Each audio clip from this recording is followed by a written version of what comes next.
Hello everybody and welcome. In this video I will show you how to pair your headphones Bowers and Wilkins with your PC.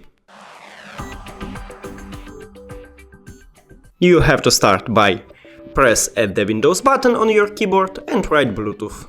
Now enter, then click Add Device, Bluetooth. Now open the charging case. And it should enter to prank mode automatically, but if it doesn't, just press and hold both of buttons for at least 3 seconds.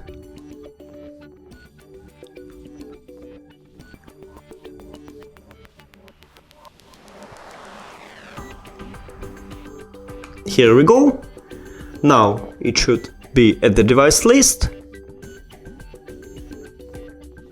Click on it. And then click Done. And we did it! Thank you for watching this video. If you found it helpful, please consider subscribing to the channel and leave the like on the video. It's really important to us. See you later!